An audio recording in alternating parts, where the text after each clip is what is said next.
Welcome to The Longlist, a podcast that celebrates movies and other pop culture through the storied art of rankings. There are no wrong answers, no bad opinions, and hot takes are always encouraged. I'm Jack Muller, and with me as always is my brother Josh Muller, and this episode is all about deciding which film is better, Babylon versus Tenet. A death match. We're here. To the bloody end. It's time. Yeah. I mean, we could save us all the time and I'll just tell you. No, we're going to come up with a mathematical way of formulating this decision. Okay, great. Josh, how are we doing? Good. Good. I said this in my last episode, or our last episode, but I thought of this concept in a fever dream. Yeah. Back when we were battling it out with our Oscar Babyloning it picks. Battling it out with our Oscar picks. Right. We ended up tying. Good Yeah. job by us. Yeah. Pretty cool. Yeah. We know what we're talking about? Yeah. Allegedly. Yeah. On today's episode, we will be attempting to hash out which movie is better, Christopher Nolan's 2020 sci-fi thriller Tenet, Yes. or Damien Chazelle's 2022 Hollywood epic Babylon. Yeah. Sounds good. I'm excited. Yeah, are you? Yeah. Okay. Yeah, I basically, just wanted an excuse to talk about both of these movies and couldn't decide on which, and then but I'm excited because I think this is a fun structure that we could come back to in the future. Essentially pitting two movies against each other that are relatively, perhaps abstractly similar Yeah. in overall quality. I think in overall quality for sure. Beyond that, it's tough to find this is not an indictment or anything. It's tough to find the common thread between the two. They came out around the same time, big time directors. Yeah. And I think they're both well loved and some people really don't like these movies. Yeah, both of them. And there's a wide gap. I think their polarization is the reason why they're fun to pit up against each other. I agree. Because I bet there are Babylon freaks out there who don't like Tenet, and I bet there are Tenet freaks out there who don't like Babylon. Yeah. And then there's freaks like me who Just love them both. Yeah, man. I won. Yeah. We're good. I think if we were doing this for the betterment of other people, this podcast would have ended a long time That's ago. a really good point. There's a lot of Spotlight references that go on. Did you hear last week's episode? It got weird. It got weird. Yeah, last week's episode got weird. That was fine. Yeah, but I'm speaking of last week's episode. Maybe my new reference that I'll jump in every time is Sheep Detectives. Yeah, Sheep Detectives or Ned Campbell. I'm gonna say. I like those as a basis. Yeah. Before we get into the rules of this exercise, Josh, without saying too much, where do you stand on these two movies? What are your letterbox scores? Things like that. So out of 5 stars, Okay. my Tenet score is 4 stars. Okay. Out of 5 stars, my Babylon score is 3 stars. Wow. Yeah. Not 3.5. No. Didn't even change it after doing this episode. Did not. Got it. I will allow that it might sink in at some point. I think, we're going to get to it, but I think on paper, I should like this movie a lot more than I do. And I'm confused about that. I will say to the same degree, although I like the movie more, the same thing has happened with me with Once Upon a Time in Hollywood. I've seen it twice. The first time I saw it, I gave it 4 stars. I really liked that movie. But I kind of felt in my mind that on a rewatch, I would see things or it might sink in better or whatever, and I would bump it up. And I didn't. Mm-hmm. And I still believe at some point I might bump it up. And I still believe that about Babylon. Yeah. Like, I feel like... Well, we're going to get to it. I'm honestly a little bit surprised. Just because the first time I watched it, I really liked it. But I also watched it in 2 parts. Yeah. And it's a long movie, so that Yes. might help. Second time I watched it all the way through. I was also with Alex, and she was enjoying it like the whole way through. She didn't really make it to the end, but I don't fault her for that. No. But I was confirmed that I really like this movie. Yeah. For me, as far as letterbox scores, they're both a 4 and a 4. Okay. Yeah, they're right there. Oh, okay. Yeah, great. But we'll see which one overtakes shortly. Yeah, we will. Piggybacking on your note, Becky, my partner, does not like Babylon. She Right. was just like, No, I not my thing. So did she that watch the whole potentially- thing? She did not watch it this week when I watched it again. Yeah, she watched the whole thing. Oh, okay. Yeah. Well, yeah. I don't know. First time we we were watched always it. talking about people falling asleep and Yeah, not people, just her. yeah, well, right. Yeah, that's true. No, she saw the whole thing. Okay. Yeah. I think I said this on the last pod, but these are two movies that I love and would be very reserved with recommending to Right. anyone. Yeah. Like even remotely. You're right. It's Like if you don't really, really like movies, I'm probably never going to say, you should you watch should really watch Babylon. You should really watch Tenet. I think I get it this time. Right. Didn't. Me neither. We'll hash that out. I think I'm more confused Me now, too. actually. Me too. Okay, so we're going to try to do this relatively mathematically. Yeah. We will be breaking these films down into categories. Yeah. And we're going to rate each aspect of the film on a scale of 10 Yeah. individually.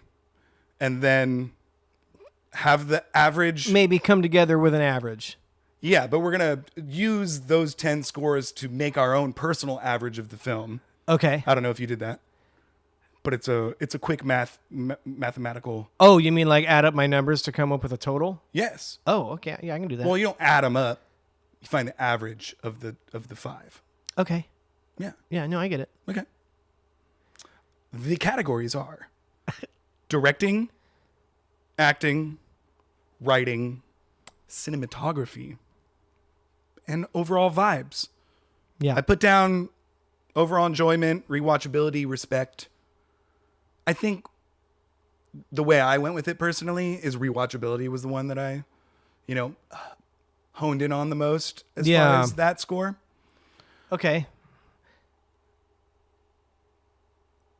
Okay. Yeah. I mean, I that's good. I just took it face value vibes. Like, how am I vibing through this movie? Right. Yeah. Right. Right. Exactly. But that comes into it. Yeah. So let's get to some stats. I like it. Tenet came out in 2020. It's a sci-fi action adventure thriller written and directed by Christopher Nolan.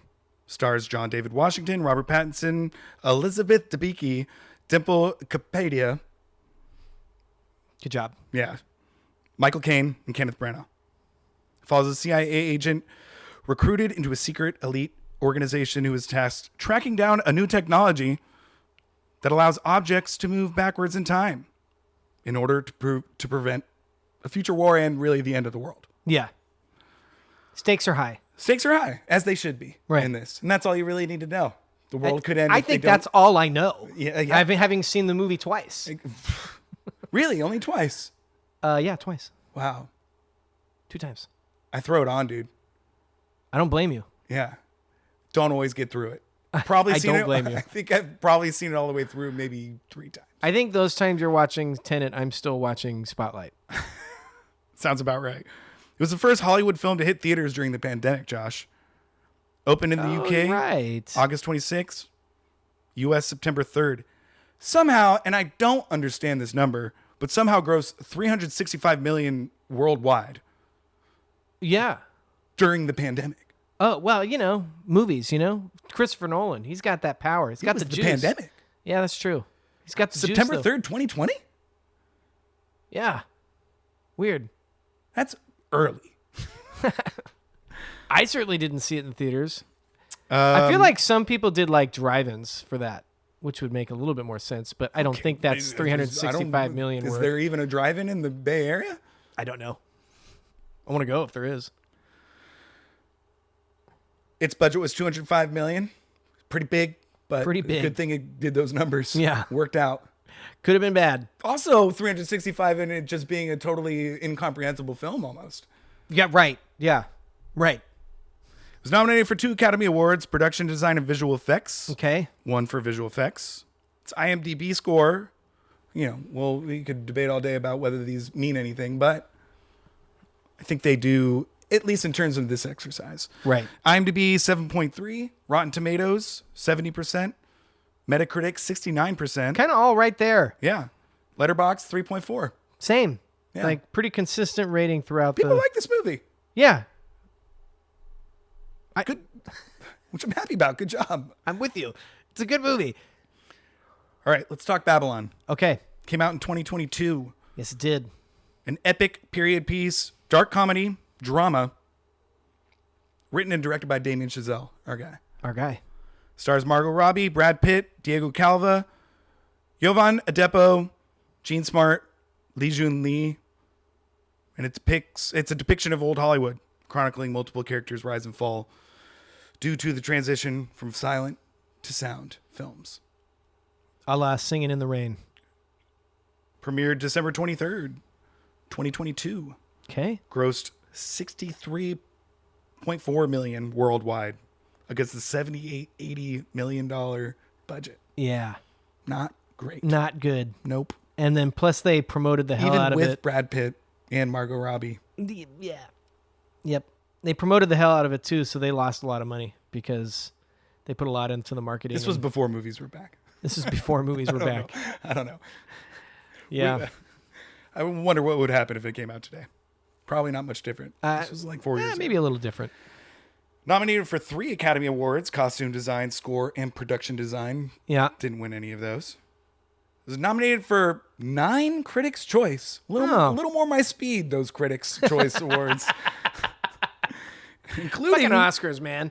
picture, director, actress for Margot Robbie, cinematography, editing, costume design, score, and it won for production design. Couldn't agree more. And this is in there of 10 Best Pictures. Didn't even make it. Well, It's rough. what were the nominations? There you go. You did it to me. Got him. I thought about it at a certain point. Knew I needed to be on point. I'm going to pull it up. I almost got you on the What did you get me on? on the nominated for 3 but lost the 3 Academy Awards. I was about to go, oh, what won? And then see if you got that, but no, we'll just get the nominations. Yeah, no. It works. Who cares about those you gave me another awards choice. that it got nominated for You gave me another anyways? chance, and I took it this Who time. knows those people? This was the I'm already upset. This is the Everything Everywhere All at Once year, which I'm okay with that winning Best Picture because Fine. it was a thing. Read me the nominations again. I just know this was a year where I was just like I can't. like the whole year just wasn't a good year in my opinion. That All was Quiet the on the Fablemans Western year, Front. right? What? That was the Fablemans year, right? Yes. All Quiet on the Western Front. Didn't see it. Avatar: Way of Water. Not good. It's What? fine. It's fine. It's good. I'm sorry. That was mean. Banshees of Inisherin. Didn't love it. Didn't really hit for me. Not really my thing. Elvis. Bad. Okay. Actively bad.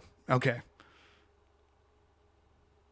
You know, Baz Luhrmann coming back. They had to give it to him. I guess. This is more Elvis than Elvis is. This is like the good version. The Fablemans. I thought it was boring, but people loved it. Never saw it. I thought it was boring. I'm going to see it this week. You better.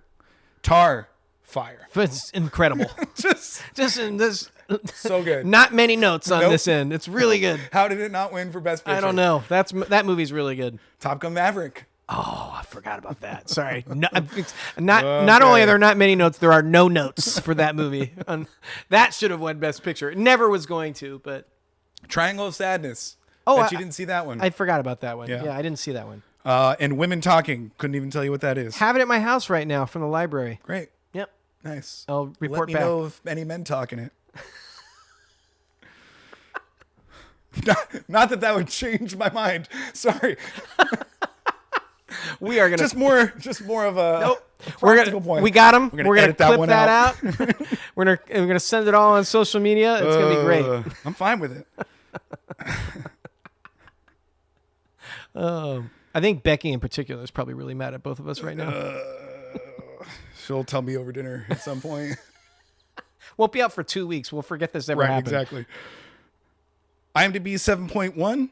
Rotten Tomatoes 57%. Yeah, there's a Makes dip sense. there. I'm assuming that's the audience score because Rotten Sure. Tomatoes has both. I mean, don't know, I guess that's it the could one be I the least care about anyways. Oh, so same. seeing the 50%, I was like, yeah. But I'm interested why make there's your a own movie gap if you don't like it. 7.1 to 57. I mean, it's not a huge gap, but there's a gap there. Yeah, 100%. That's why they suck. Letterboxd 3.9. Okay. Metacritic 61. Yeah, 61. Also, that's pretty close to Rotten Tomatoes. So maybe that's the critic score. So I didn't know this when I was, coming up with these two movies, but all these scores are, right there with each other. Yeah. Other than the 57, that one hurts. Well, 61's not great either. Yeah, but Metacritic is Metacritic's tough. It's really tough. But just if we're going to compare, Tenet got 69. Yeah. Tenet's like all within the same. Yeah, that's pretty consistent. I was a little surprised. Me too. Me too. That's like really like they're all like right next to each other.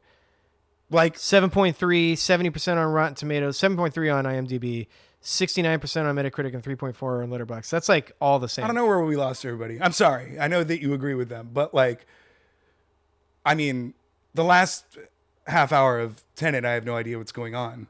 At least. Oh, no, I think these are pretty good scores, though. Like you said, Metacritic's the toughest one. Are you talking about Babylon? Pretty good on scores? Babylon. I'm sorry. I'm saying I don't know where we went wrong between the both. Like, I can't. Like, I'm pretty shocked that Tenet has overall better reviews than Babylon. I'm not.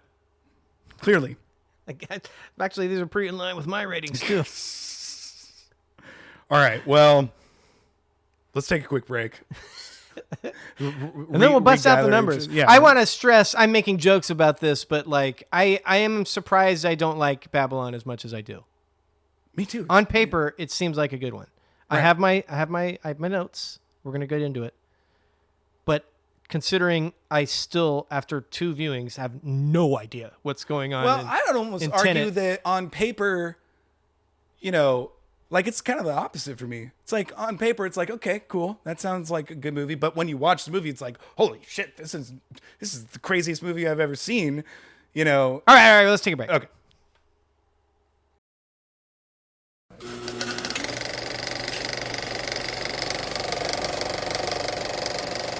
All right, we're back. Josh, let's dish out some love to these movies to the best of your ability. I'm ready. Okay. So we're gonna do some lists. Yeah. Basically, the top 5 things that you like about both of these movies. Josh, what are the top 5 things you like about Tenet? Okay, so first one, kind of a specific thing. No real betrayals or like misdirects to our main characters. As Yeah. we mentioned several times, this movie's confusing. If I also got to try to figure out who's on whose side, there's a little bit of a... go ahead. Well, that's funny. There's a little bit of a misdirect in the beginning with Robert Pattinson. You don't know whose side he's on because he knows a little bit too much. Yeah. That John David Washington's character is like, what's going on with this guy? But once you get to the end, everybody's on the same side.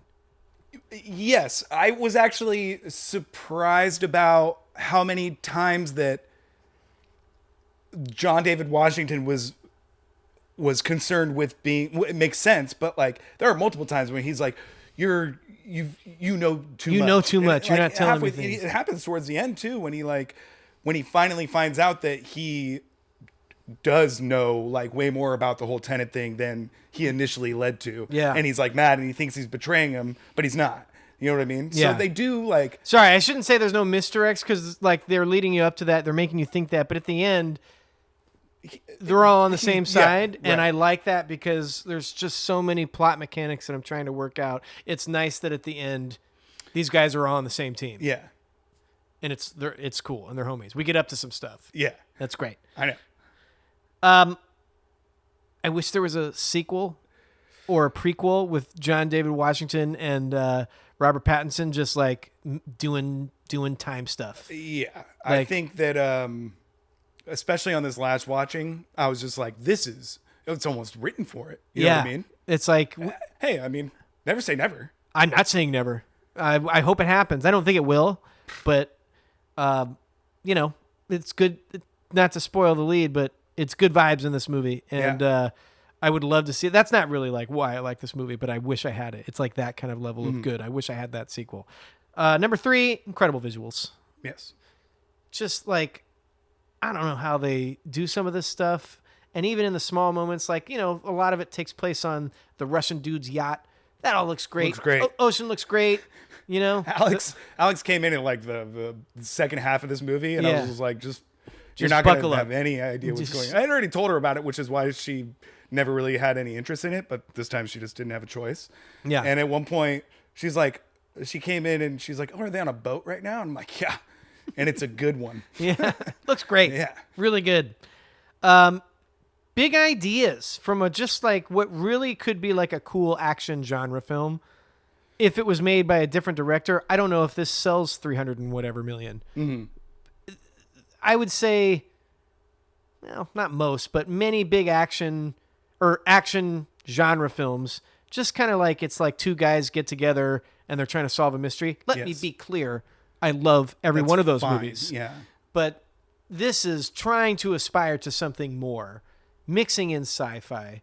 It's still kind of got that buddy action vibe to it. Definitely. It's definitely in the thriller genre. It's like taking a genre movie and expanding everything outward to make it a big production, Christopher Nolan worthy movie. Exactly. The brilliant part of this movie is that they took the most complicated idea, but then put it into the most like everything you ever want to see in a movie sort of movie. Yeah. You know Doesn't always work. No. But it works. Usually works for Nolan. It does. He somehow gets it done. And then my number one is incredible set pieces. Just incredible action set pieces. I don't even know which one's my favorite. Like the fact that like where they bungee jump both off, but then also they bungee jump onto the big skyscraper in India. Yeah. That's like my fifth favorite set piece in this movie. Right. It's like, come on, what are we talking about? Yeah. It's great. How do they bungee jump onto the building? Well, they kind of propel off. They propel off. I don't know at what I was watching for. I don't know at which point they get hooked up again. He hooks the rail. Yeah. But like, has he been attached the whole don't know. time? Also, it's a great. How line. do they jump onto the building? Are they already inverted at that point? You know, I'm joking. No. Okay. No, but I love that part when she's like, "How do you plan on escaping?" And he says something like, "Not in any way I feel comfortable with." And as he's saying that, you see Robert Pattinson go by. Go.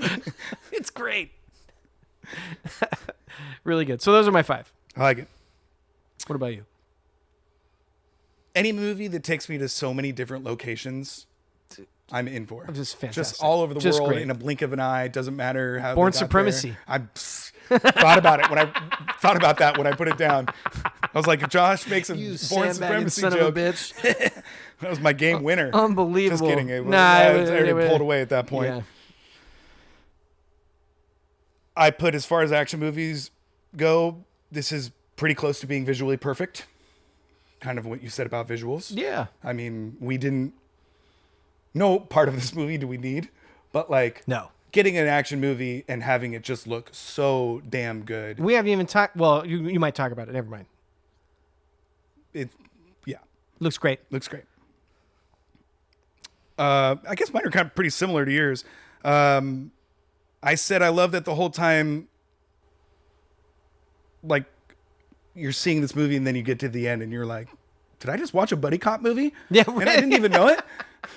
They really wrapped that one up. Wish they would have put that on the poster. I would have saw it earlier. I think actually now, honestly thinking about it, to your point, I think it's because the whole time you're not trusting that it is going to end so positively and that Robert Pattinson isn't doing something on the bad. rewatch, knowing that Robert Pattinson is good, I was just like, hell yeah. Yeah. These guys have done some stuff. I want to see the stuff. We're going to get up to some stuff is just, I should put that in my top 5 favorite things about Me too. That's actually my number one. Yeah, exactly. If you haven't seen the movie, why are you listening to this episode? But if you haven't seen the movie, we're going to be spoiling both these movies. Yeah. At the end of the movie, after all this crazy time heist stuff that goes on, it's really confusing. It's great. I love it. And then Robert Pattinson's walking off in the distance.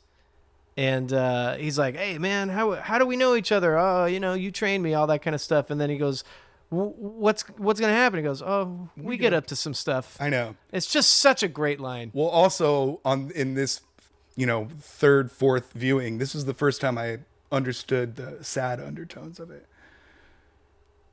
What do you mean? Which is that he means get up to some stuff in his future / past, but Robert Pattinson, He's already gotten up to the stuff. he's already gotten up to the stuff and is going back into the mission to die. Yeah.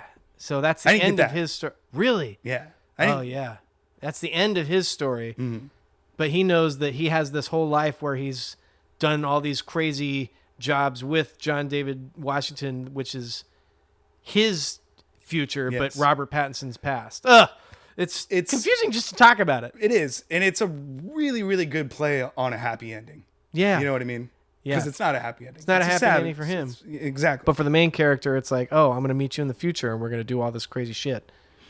And then number 1, oh, sorry, no, I have 2 more. I said I do love how confusing it is, despite it also being one of the negative parts of the movie. Right. But I just love being confused in a movie. But when I'm confused in a movie and then I'm entering the third act and finally get it, and then the third act just confuses me more up until maybe the last 5 minutes. I don't know. But I love how confusing it is. And then I love how propulsive it is. That's my number 1.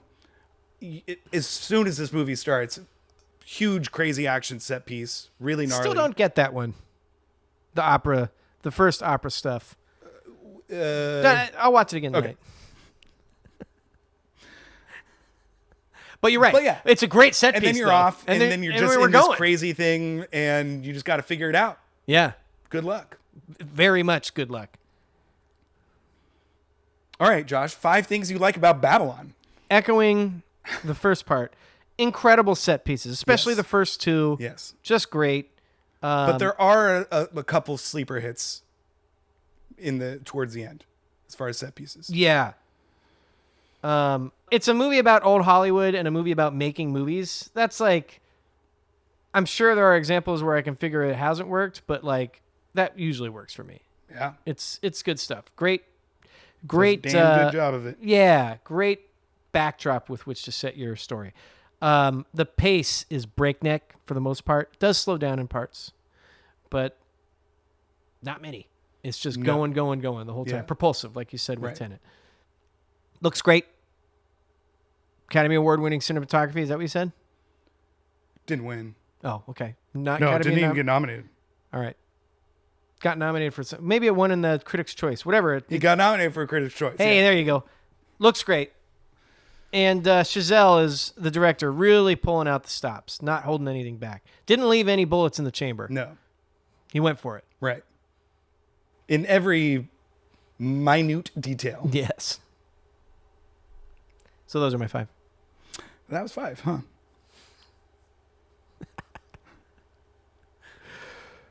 I love how ridiculous this movie is. I know that that's not for everybody, but Correct. between the elephant shit, the snake scene in the desert, the scene with a billion takes, the scene where they're shooting a scene with a billion takes, I just really respect him going for it. Just like you're saying. Yeah. I like those challenges. Yeah. That's where we lost Josh. I think this is the best modern depiction of that time period and culture. Even though it's better than The Artist. exactly. It's better than Great Gatsby. It's better than Great Gatsby. I can't think of any other examples. It's pretty anachronistic, but I think it really succeeds in going down that road as far as using that, things feel modern at times a little Yeah. bit, and I think it does that well, but not too much. Right. Margot Robbie and Diego Calva, Yeah. I think kill it. I think they're excellent. Especially Diego Calva just coming out of nowhere. Yes. I think he's really good. That's great. The montage. What At the end. montage? Oh, at the end. Yeah, that's pretty good. Did it for me. It's funny because you didn't even see it the first time. I know. Which we talked about before. I know. You were like, I was like, I didn't finish it yet. You were like, you didn't even get to the end? And you said, the end is the best part. I don't know if you really said that, but you got to see the end. The montage is cool. The montage is great. I'm sure people don't like that.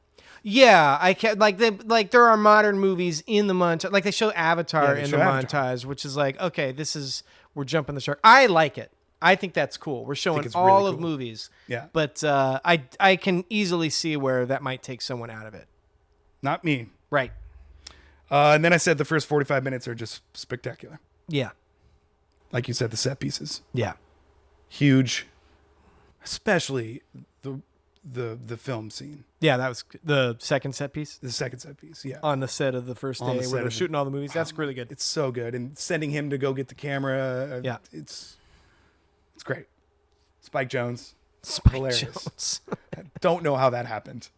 He just shows up and He stuff. does. And he's German in this one. It's great. Yeah. What's going on? All right, getting to the task at hand, Josh. Yeah, there we go. That was my notes. Yeah, true. As I said before, we chose 5 aspects of this film to rate. We will rate each aspect out of 10, and then find the average of the 5 scores to represent our personal total ranking of the film. Do you think that after that we find the average of our 2 scores and use that as the long list choice of which movie is better? I was told there would be no math. Actually, in the document, it says we are mathematically going to I'm be. just joking. I'm fine to do this however you want to do it. Okay, I say So if we want to like conglomerate it together at the end, yeah. then If we can, people hear our individual scores, then we can just yeah, have a fun time of aggregating that. yeah. I say that right? Do we need a pen and paper? No, I'll just do it on my phone at one of the breaks. Okay. So, I'm honestly not sure how much of this conversation, I'm sure it'll, vary a little bit, but I don't know how much of this conversation will necessarily be this movie does a better job than this movie. I think we're going to just kind of be talking You about want to talk about each aspect and then give our ranking each at the end? aspect of each film, give Yeah. the ranking of each films, and then I'm good see with what the that. scores are. Yeah, I'm good with that. Any feelings about the process? Did you have a strategy? Any surprising results?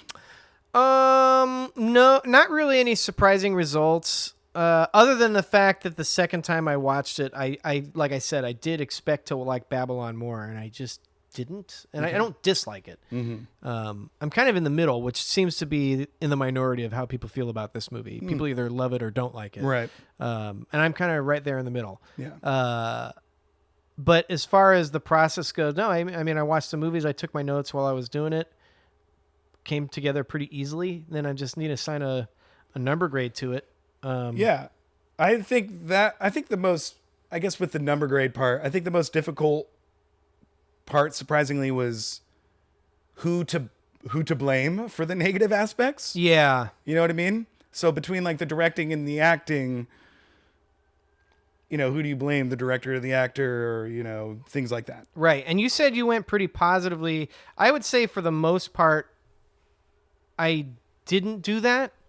And like if there was something that I felt wasn't there, I dinged it for it to some extent. Maybe our scores turn out to be the same and I'm just talking out of my ass. I don't know. But really there was one category that was at least, I mean, I haven't added up the scores yet, but there was one category that was different for both films, and the rest of them were kind of similar. Yeah, sure. I'm interested. Yeah. I'm excited. So how do you want to do this? Well, we're going to start with Tenet. Do we already tell? We did. Directing. Yeah, we're doing acting. directing, acting, writing, cinematography, and vibes. Right. We're going to start with Tenet. Came out first. Sounds Figure great. That's the best place to start.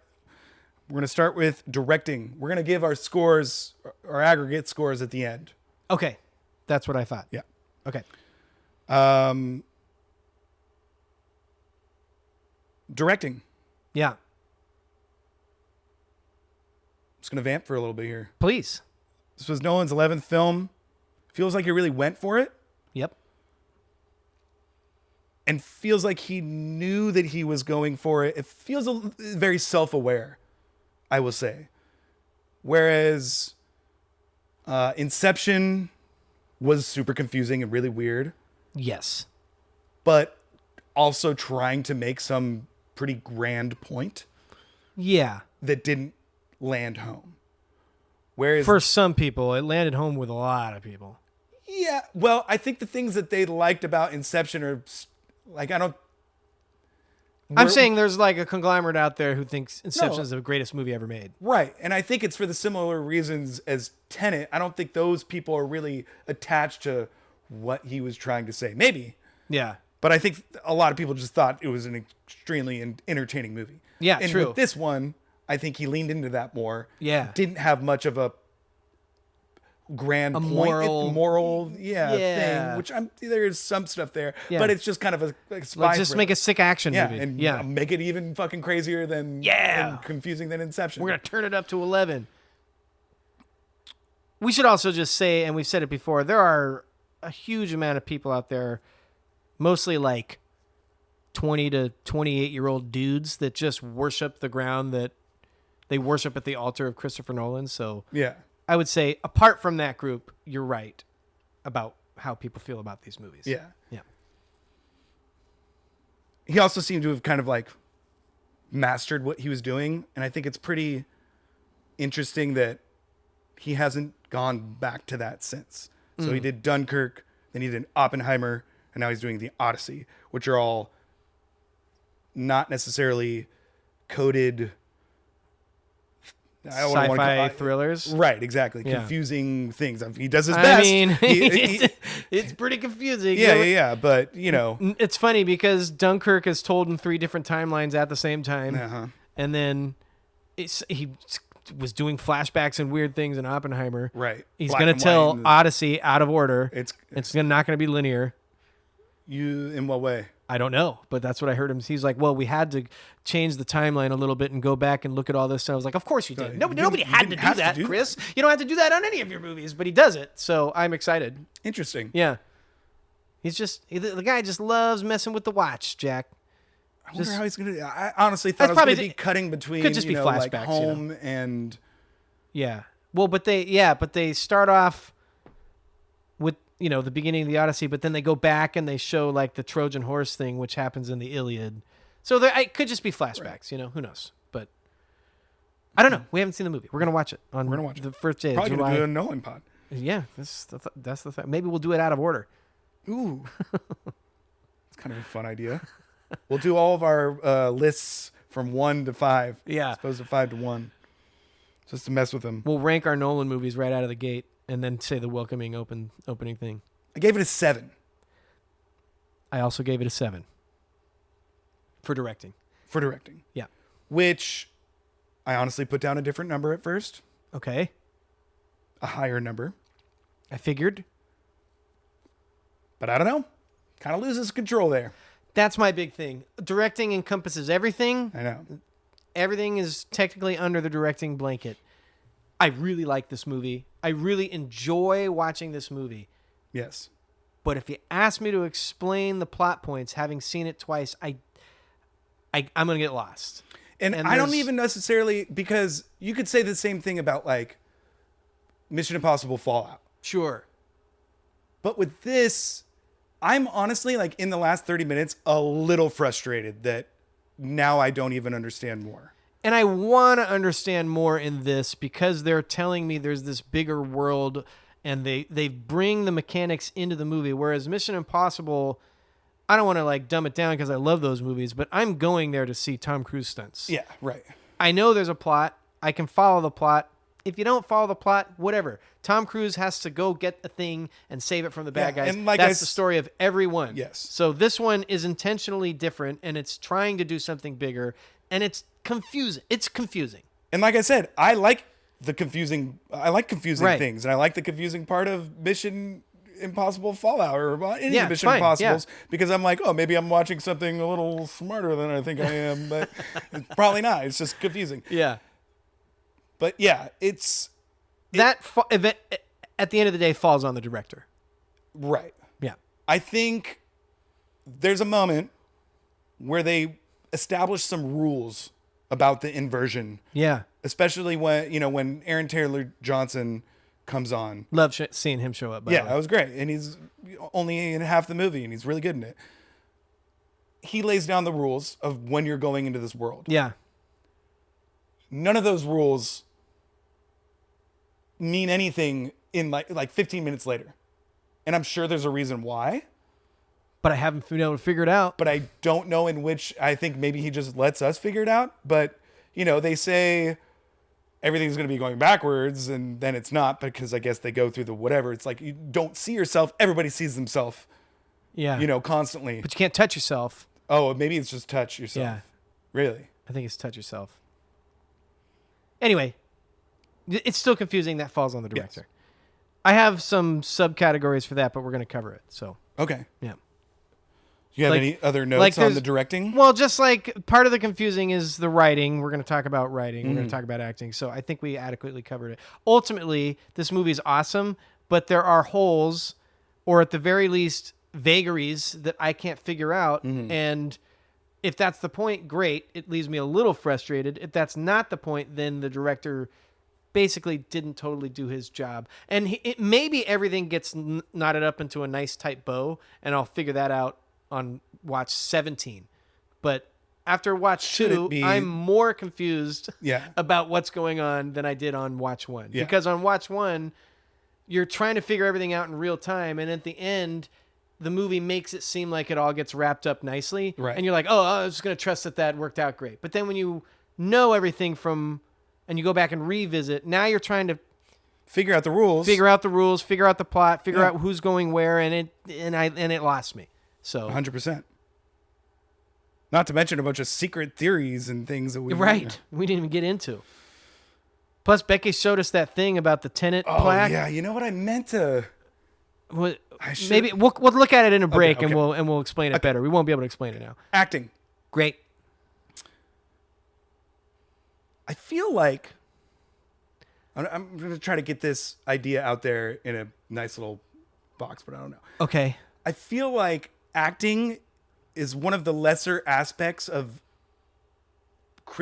what Christopher Nolan cares about in his movie. Wow, that's crazy. As you were saying, I never thought about that, and as you were saying it, I knew exactly what you were going to say, and I think I agree for the most part. And there are a couple of things.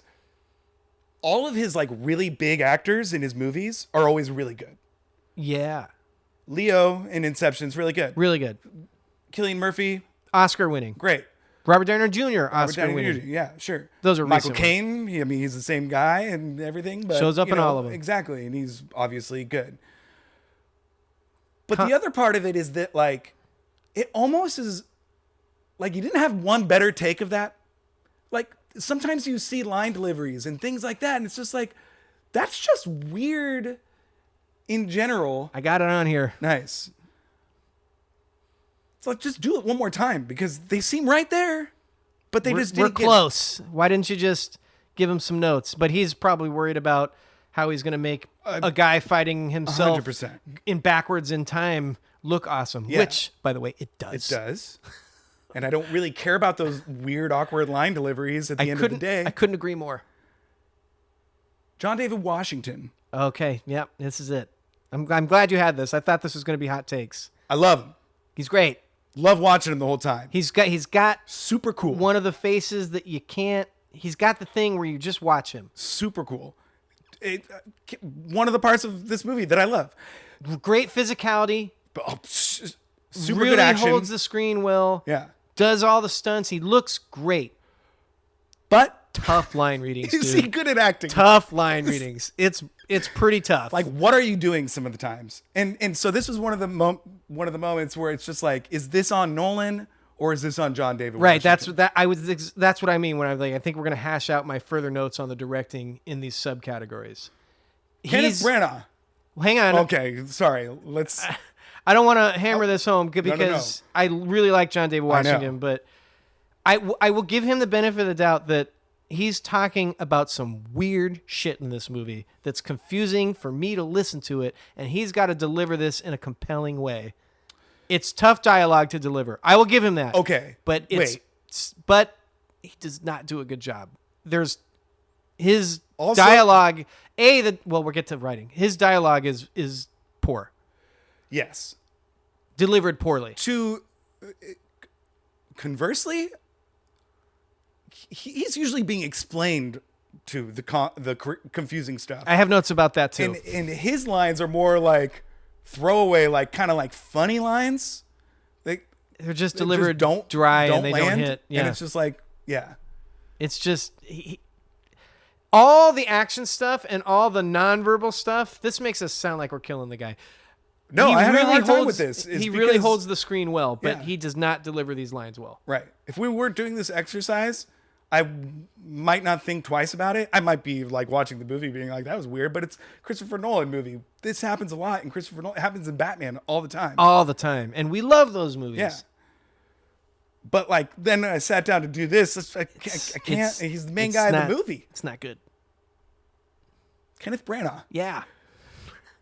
Why is he in this movie? You couldn't find one other actor? Why is Kenneth Branagh in this? I mean, he's in Dunkirk too, so maybe he's like Chris Nolan's guy. But he's English in Dunkirk. Yeah. Not Russian, Anglo-Russian. They have to throw that one in there. Yikes. Yeah. That was an added line after anyways. I agree. He's not good. He's not good. His scene where he like yells, well, he's yelling a lot, but his scene in like that warehouse where he's like really violent with Homegirl. Yeah. Not good.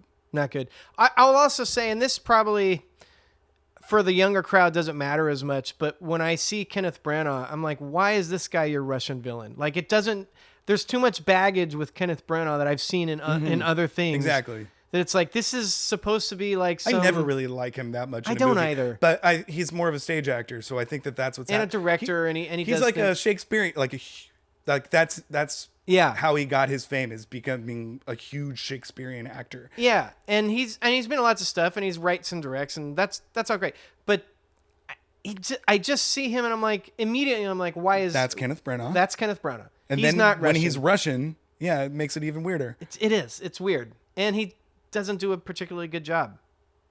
I was worried about this section a little bit. I was too. Okay. I can't believe we're exactly in line right now. Those are my first two notes. Right. My third note is Robert Pattinson's good. It's great. That's my guy. I was talking about this with Becky. This is going to be a long episode because we're not even halfway done through the first thing. Whatever, who cares?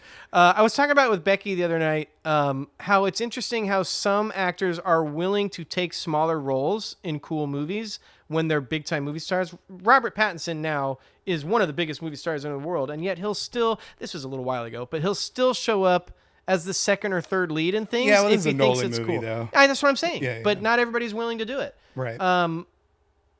But they usually are in Nolan movies, is my point. That's fair. You got huge actors playing small roles all the time. That's fair. But I just like that he'll do smaller, interesting movies, and then he'll do his big thing. He's like, and then he'll do a side, like he showed up in The King, that was a Netflix movie, and he was like the French Donaphan for 5 minutes and got his ass kicked by Timothée Chalamet. Right. Like, not many people are willing to do that. Right. He's great. He's great. Never not liked him in a movie. Maybe my rising favorite actor. That's what I'm saying. I'm with you. Elizabeth Debicki. Who's that? The woman. Okay. She's okay. She's fine. She's good. Yeah, she's good. Really good. It's all right. Gave it a 6.5. I gave it a 6. It's my only point. I think I was generous with a 6, honestly. But because I was scared. So I did 0.5. I was like, 6 sounds too low. I do think John David Washington does a lot of good stuff that isn't the delivery of admittedly hard dialogue. Exactly. I think I think my 0.5 was just like, this is a tough one. It is. And I don't leave the movie being like, everybody was terrible in that movie. No, I don't either. You know, like I said before, that, breaking this down in this sort of exercise is kind of the only way that I would ever think. Thought about it like that, yeah. Writing, written by Nolan, solo Nolan. I didn't do the research. I don't know how many times that has happened. Well, he writes with his brother a lot. I know that. Yeah. No, I don't know either. But he was off on his own. Yeah, might have wanted to bring in old brother on this one. Yeah. Nolan's movies are very heady and complicated and can be pretty stuffy. Overcomplicated, yes. Pretentious, not fleshed out. Debatable. I think on the surface, this movie is literally all those negative things. Yeah. But like I said before, But when you invert it, I think, right. I think it's really self-aware. yeah. I think he didn't really care too much. And I think there's an argument to be made that he cared too much. okay. And that made it too difficult to figure out because we've seen it multiple times. Now, maybe he didn't care. He was just like, yeah, this is close enough. Let's get to the end because we're going to shoot something awesome here. That easily could be it. Or maybe everything is tied up in such a neat bow, but like I don't know about that. I don't know either because I can't figure it out. I can't figure it out, but it seems like such a ridiculous concept that how can someone do all of that work without just like kind of landing the plane Or explaining even a little bit. Like if I figured it out, it'd be like, look, everybody, I figured it out. Yeah. And he's like, nah. Like there's a world where this movie is super complicated and then does tie up in a nice bow at the end and people still don't like it just because they were like, I just sat there and watched something ridiculous the whole time. That doesn't happen. Right. It's just confusing the whole way. Yes. Dialogue isn't great. It's not great. Really, like, pretty actively bad exposition in certain parts where they're just like explaining Blah, blah, blah. blah, blah, blah, blah, blah. These are the rules of the thing. And it's not in a creative way. And first time I didn't really notice it that much because I'm literally just trying to figure out what's going on. Second time when you kind of know what's going on, the way they choose to deliver the rules of the world that they've created is just kind of unoriginal. Yeah. Compared to how original Especially since the sometimes world is they create. They don't even seem to match up with the rules that they've been very like meticulous, yeah. Well, yeah, like you're saying, there's like massive exposition. So we got that point, you know. Yeah. But then when you don't do that, Right. then it gets even more confusing. Yeah. It's just like, why not make massive exposition of that part too? Exposition is like a big thing for me too. If you Yeah. if you do it in like a boring way, I notice it. And I noticed it. Yeah. I gave it a 6 out of 10. I gave it a 7. Okay. Pretty original. Very true. Yeah. Cinematography. Looks great. Hoyt van Hoytema. Gesundheit. Sure. Great career. Nolan films, Interstellar, Dunkirk, Oppenheimer, and he's doing The Odyssey. Our guy Hoyt. Our guy Hoyt. Other films, Let the Right One In, The Fighter, Her, and Nope. Wow. Amongst others. I Our didn't guy even listen to them. Hoyt. I know. Crisp, clean shots. Obviously works on a very visually epic scale, even when the movie isn't super epic. Thinking of like Her. Yes. And even Nope. I guess Nope is a little bit epic, but it visually big, whatever the case. Yeah. No notes on Tenet. I think the way he works with visual effects is extremely impressive. You know what I mean? Yeah.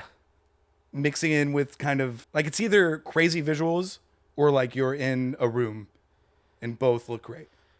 Yeah. I would say Let me hear it. I gave it an 8 out of 10. I gave it 10 Oh, out of- excuse me.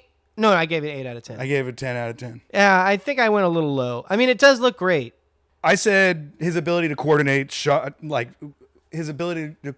Nolan's crazy ideas, Yeah, like which I know is probably part Nolan. the freeway chase where one car is going backwards in time and one car is going forwards in time is just incredible. I guess I just don't know of how much of that is a cinematographer, how much of that is a special effects team. The movie looks great.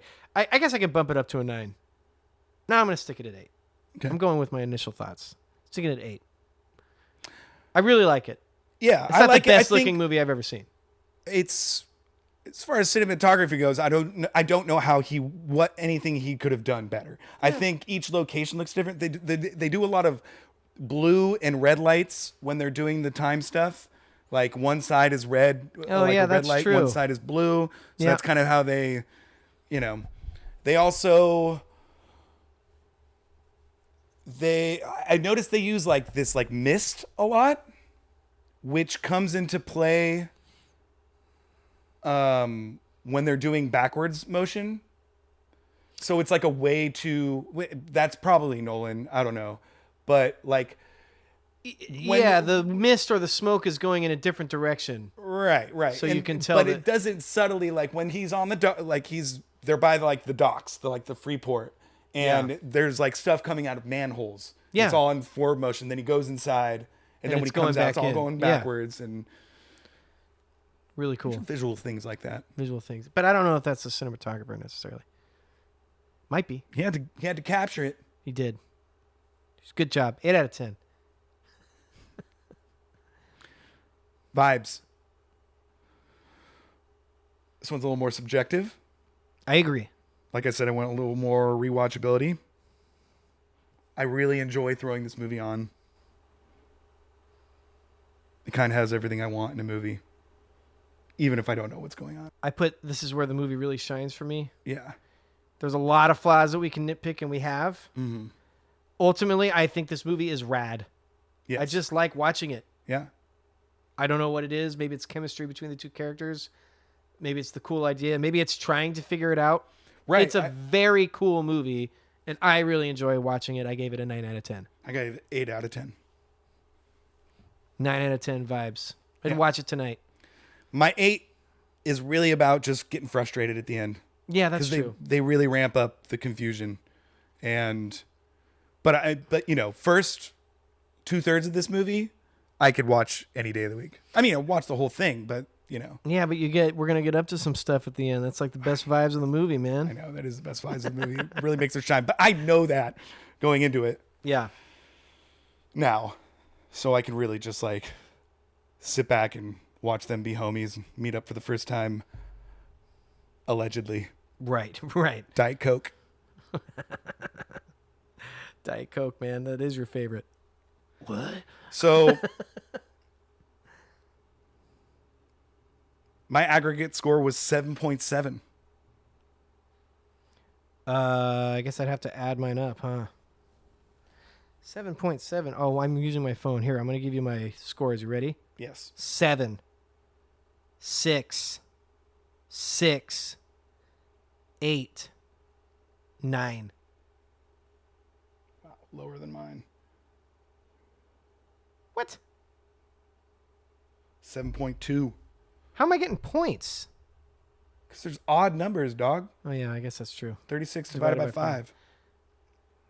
Fair enough. 7.2, 7.7, so that's a Really looking forward to 14.9. Should we do that for the long list? We can do that later. Okay. This is totally.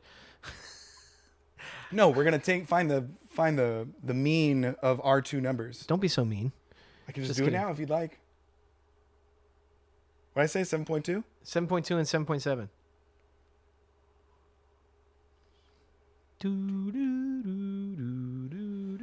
I got 2 notes on our last week's pod that they really liked that I left you singing in the Jeopardy theme song while I left the room. 7.45. 7.45 for Tenet. Way to go. And you know what? That's right in line with the With all the other. with all the other ones. Yeah, IMDb is 7.3. All right, let's take a break and then we'll do Babylon. Sounds good. Wait, hold on. They like the Jeopardy thing? Yeah, 2 people. Nice. Yeah. I was listening to it. I was really happy you kept that in. I figured he would. It's funny. It was funny. All right, let's take a break.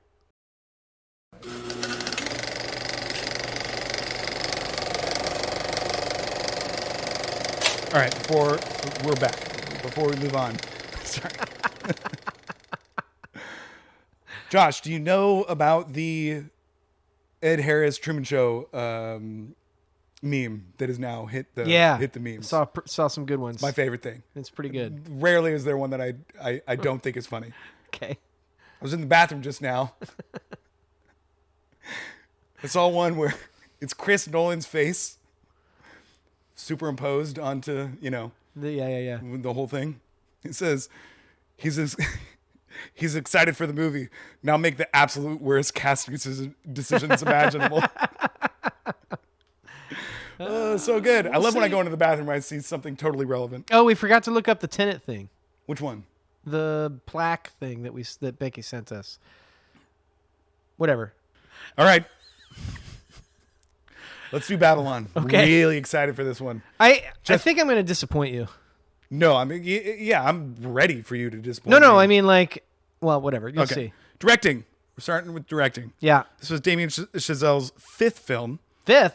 Oh yeah, we forgot the Yeah, the student film that he released. it's a feature. Yeah. It counts. Haven't seen it, but I've seen the other 4. Same. Sorry, my cat was meowing. Guy really goes for it. Yes. Huge set pieces. Yeah. Fantastic editing. Yep. Hundreds of extras. I think he really nails it as far as his duties at hand. Yeah.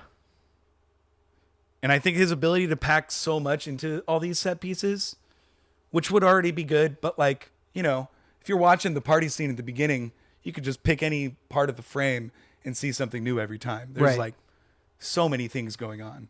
All the while he has this crazy, you know, camera coordination and oneers that he has to tell all these people what to do. Yeah. I think he's really good. Proud of him. Good job. What do you think? I agree with everything you said.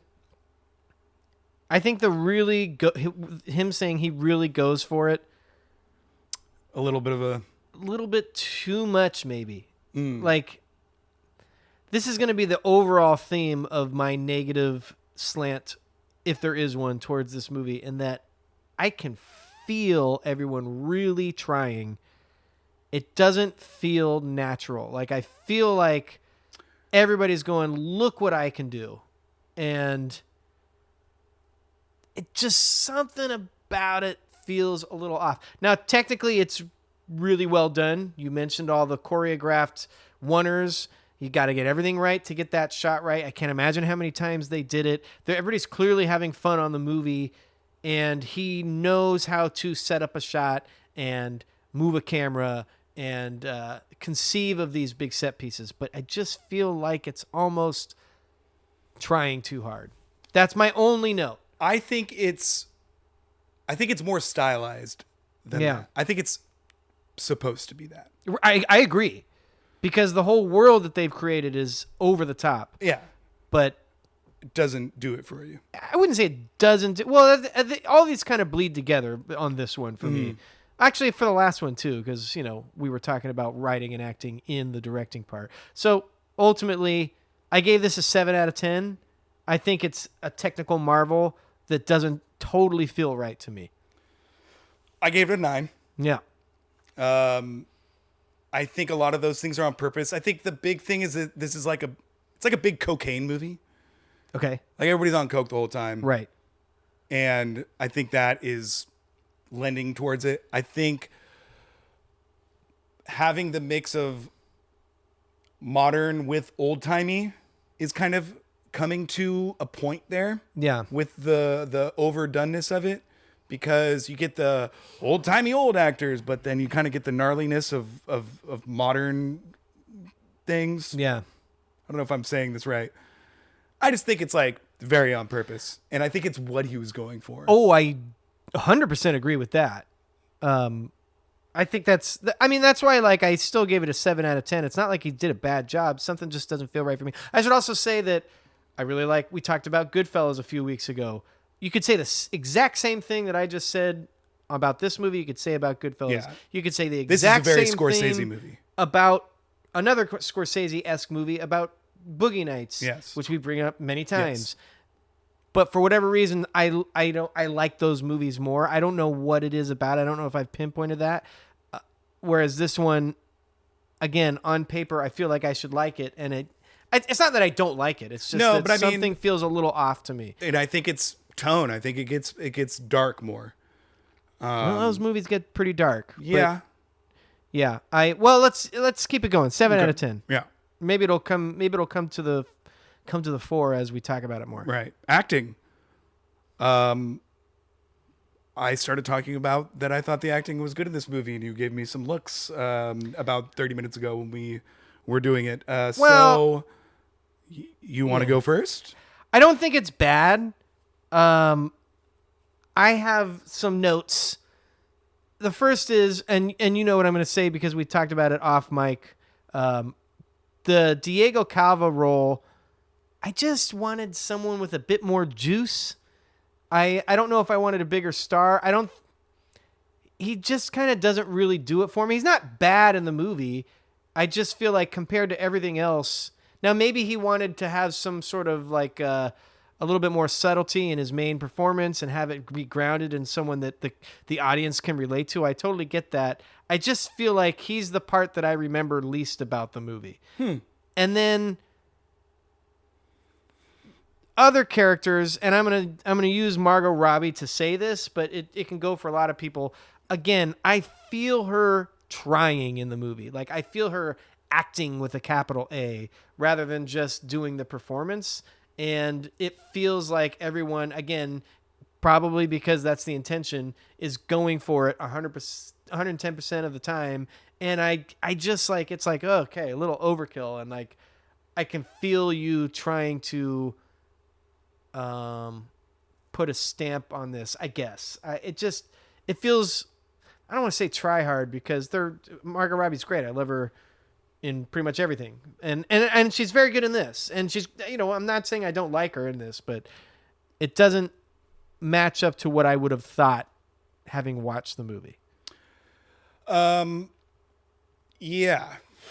Well, I disagree. I mean, again, I think this is super stylized. Yeah. And so I think she's very stylized. I think you're right that Diego Calva is the least of all of them, which lends towards me not minding all the other ridiculous things because it's his story. Yeah. Nobody else really changes that much in the movie throughout the course of the movie. Nope. She goes from a pretty gnarly, drug addict person to, getting worse, I suppose. Yeah. He goes through a whole arc. I mean, he goes through a nobody to someone big, and then he's a drug addict Loses it all, to figuring it out at the end. Yeah. It's implied that he figures it out at the end. Yeah. Brad Pitt, he kind of has arc. But I think when you're really focusing on Diego and like letting it be his movie, the other things are just like wild and crazy around him. And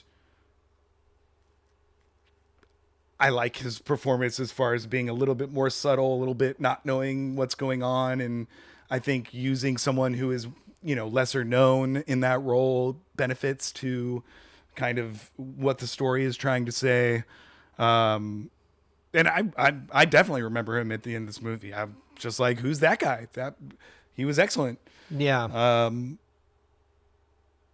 But I agree with you that it's really big. All of it's really big. I just think it's on purpose, and I know that going into this movie and treat it as such. Nice. I gave it an 8. I gave it a 6. Damn. Yeah. It's just, A 6. a 6. The same. Let's not explain that. Okay. I honestly didn't even mean to do it. As soon as I said it. It's just part of her muscle memory. A 6. There's Moon. There's Moon. Probably got to go let him in. The same as Tenet. Your same score as the acting in Tenet. Yeah. Wow. I mean, if Robert Pattinson was in Babylon, I might sing a different tune, Margot Robbie is really good. It feels forced. She's good. But she's a crazy person. I mean, okay, I think but that's like literally the point of her character. Okay, well, I don't like it that much. Okay. I got you. I feel like I should like Diego Calva's character more because he is more subdued, but to me, he's kind of forgettable, which doesn't seem like that's the case for you. No. So, writing. I didn't know where to go with this one. I think the story is great.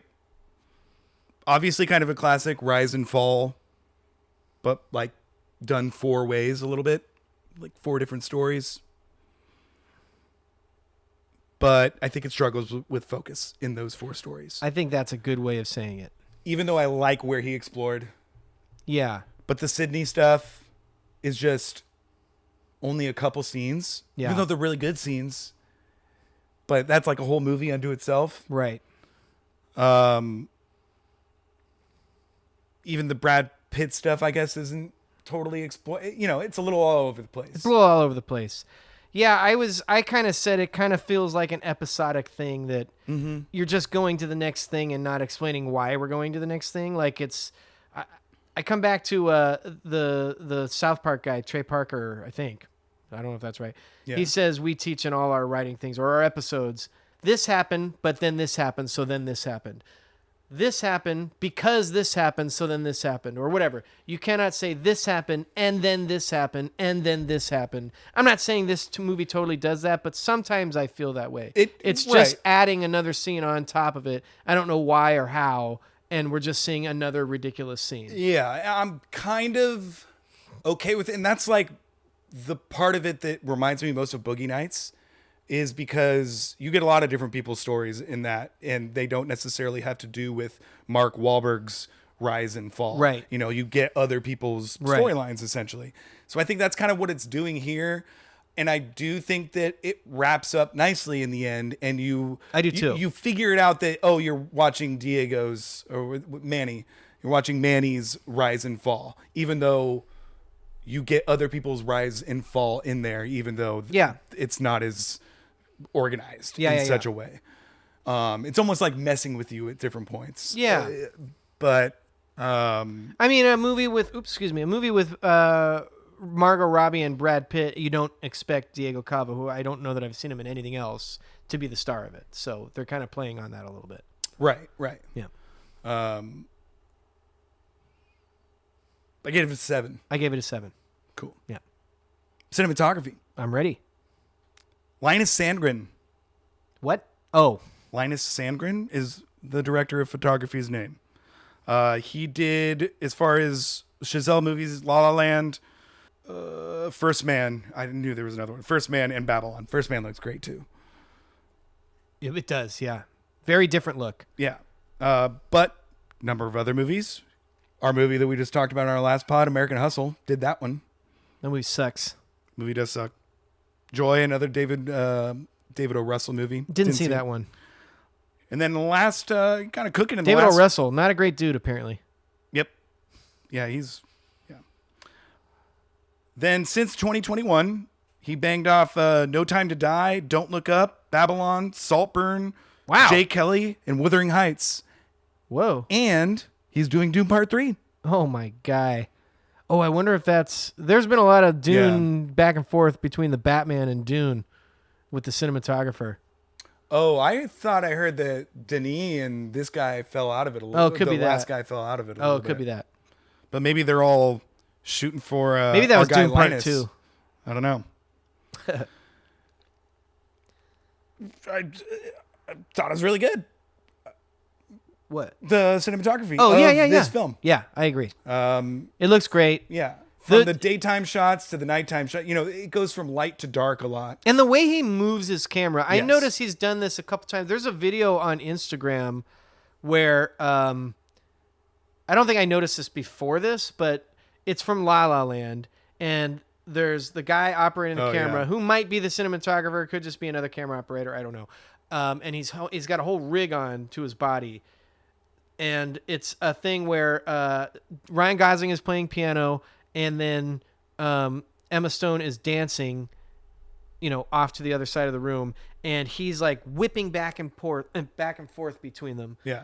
And Damien Chazelle is tapping the guy on the shoulder when he wants him to whip back to the other character, and it's a really cool thing that you see him do. Right. But then I notice he does the same thing at the end of Whiplash when you're going back and forth between J.K. Simmons conducting and Miles Teller. Thank you, Miles Teller playing the drums and doing his drum solo, and he's doing the exact same camera movement. I didn't notice that one necessarily because I didn't think to look for it in this one, but the camera movements in this one, you mentioned all the Wonder shots. Yeah, it's just really impressive. Not just the way the shot looks, but the way he moves the camera in his they do a bunch space. They also do a bunch of like smash cuts and zooms and a lot.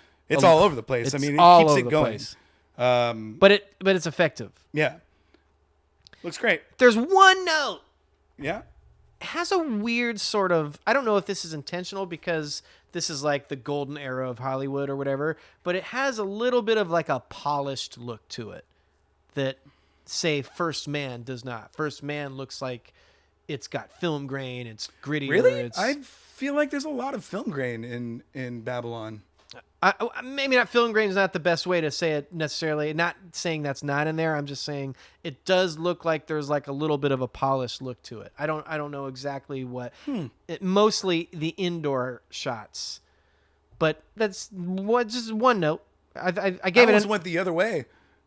Like sometimes it's like some of the like night shots are like it's pretty dark and little film grainy, and I don't know what's going on necessarily. Oh, interesting. Maybe I'm tripping. No, maybe I'm tripping. I gave it a 9. Yeah.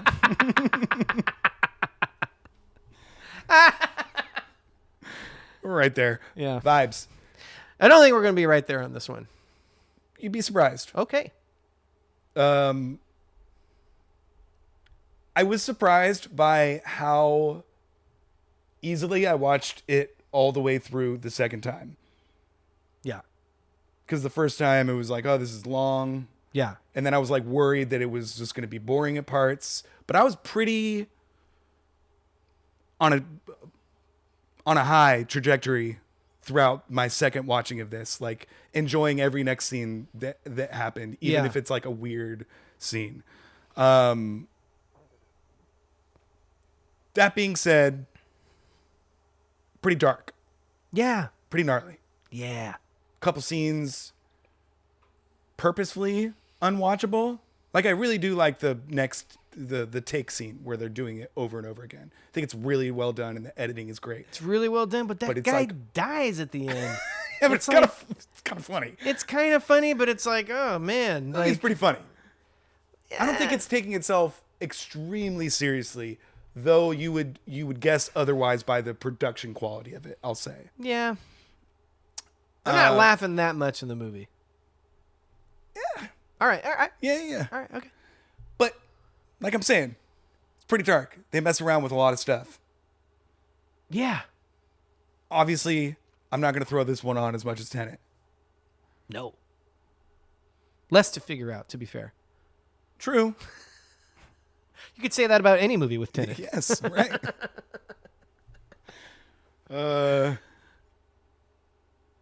I put it at 7. So, I debated, and I went more generous. I went the more generous between the two I was debating. Ultimately, I don't know what it is about this movie that doesn't make me want to watch it and doesn't like put it in the 4 or better status. Because I've said it 1,000 times. On paper, it looks like something that I would rate that highly. Yeah, well, you're not really into the like weird shit that much. No, not really. But again, to bring it back to Boogie Nights, that's a 5-star movie to me, and that's a pretty weird movie. A lot of weird things happen. It gets dark.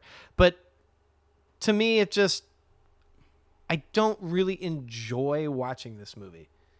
And so I gave it a 6. Like, I can recognize that it's very well made, and I do think there's a better than 0 chance that I watch it a third time and it clicks, just like we said earlier. Yeah. To this point, it hasn't clicked for me. Yeah. And I don't know when I'm going to watch it again because to this point, I haven't really enjoyed watching it. No, so it makes sense. I'm not giving up on it. Like I said, I was pretty nervous about my second watch of it. Mm-hmm. Like, maybe I was just in a good mood that first time. I watched it in 2 parts that first time. And maybe I was in a bad mood because I've been pretty busy these last couple weeks. We're planning on a couple of bigger episodes. I had to pick up a couple shifts at work. So, like, maybe I was just busy this week and didn't have time to really like sit down and enjoy it, and I was watching it while taking notes, looking at it analytically. I think this is a movie that you really should just buckle your seatbelt and go along for the ride, you know? Yeah. And I didn't do that this time, to be fair. I sat down with my computer in front of me to take notes while watching Babylon and could not. Yeah. I just put down my computer and said, I'm just going to let this one ride. Just let it wash over you. Yeah. And it worked. So I'll give it a 6. So what does that put you at? I don't know. You got to have to add it up. I don't have my phone. Jesus. We're recording. So mine is... There's my phone right over there. Yeah. For those on YouTube, what's up? Mine is 8. 8? Tough beat for my guy, Tenet. Here we go. You ready? It was 7.7 was Tenet. I know that. Are you ready? Yes. 7, 6, Oh, whoa. Give me a second. 7. Okay. 7, 6, 7. 7. 9.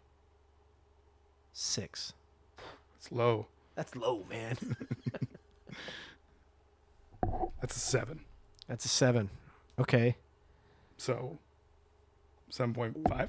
Is that how that works? Am I still recording? I just almost closed my computer like an idiot. We're still recording. Oh, that was so close. I was like, I'm done, and I'm not hosting. I'm putting the computer down. Hey, Josh, we're recording on your computer. Good call. Okay, we got it. We're good. We're still going. Little peek behind the curtain there. Did you write down Tenets? What we scored for Tenet? No. I remember what each of us gave, though, so we can do it again. I didn't write it down either. It was a 7.7 and a 7.2. I think it was 7.3. I think was our thing. Is that right? Although, how would a 7.7 and a 7.2? It was 7.45. Right. Maybe. Babylon gets it. It's by 0.05. What is it, Babylon's? Babylon's is 7.5. It's a bunch of horse shit. Get a bunch of elephant shit. Looks like Babylon is the better movie, everybody. No we way. did it. No! I win. Twice. I win twice. Oh, I love it. This worked out. I'm glad it was so close. Yeah. You're not happy. Don't move my mic. I'm messing with my microphone right now, actually. Pick your computer back up. I know. Well, because I kept touching the microphone. The Critics' Choice Awards know what they're doing. I'll watch it tonight. It's going to be great. It is. Next time. Third watch. Third is time's a charm. Yeah. Yeah. That's what happened to me with Royal Tenenbaums. True. Took the third Took a watch. while. Now it's a You're masterpiece. gonna love it. We'll watch it. He's gotta be ready for it. Actually, I'm crushing Steve Spielberg tape tonight. True. Really? What are you gonna watch? Well, I told you this. I recently bought Ready Player One Okay. for like $5 at I don't know, Rasputin or whatever. Never seen it, and it's my movie night, and that's a kids movie, so it could be that. Could be the Tintin movie, which I didn't see. Yeah. And is another kids movie. Is that animated? No. It is, yeah. It is? And then James. Or is it it's computer animated? It's computer animated. And then James just finished the book BFG, so we're gonna watch that one soon too. I don't have high hopes for any of the movies. Yeah, I don't have high hopes for any of those movies. We just watched The Color Purple. I saw a clip of BFG on Instagram like yesterday, It's weird. and I was like, creepy. Well, it's our guy Steve. Yeah. I watched The Color Purple again the other night. Tough hang movie, man. Haven't seen it since high school. It's good. Well, I'll save it for the pod. Okay. But tough hang movie. We really got to tell Adam he's got to start crunching some tape. I meant to text him this morning. We told him, start watching movies. That's all you got to do. Nice. I'm excited. I'm gonna try to get that document out to you guys this week, and I've got some plans. Nice. Well, I had some plans for this one, but I was Shout out Tenet and Babylon, by the way. I was worried that we weren't gonna like hash out the movies enough, even though we're like talking about each aspect. Yeah. But I'm glad that we got talking about scenes and stuff. This did it for me. This worked great. Let's do it again. Great. Yeah, I know. Got to figure it out. Yeah. I Choose don't some have weird any movies ideas next time. What? Spotlight versus Citizen Kane. I had a Citizen Kane take. Like, this movie's Babylon's better than Citizen Kane. Come on. Don't do that. We don't When was the subscribe. last time you seen Citizen Kane? Probably a year ago. Really? It's really good. Yeah, it's pretty good. So is Babylon. It's 8. Aggregated Longlist 7.5. Pretty good. Not bad.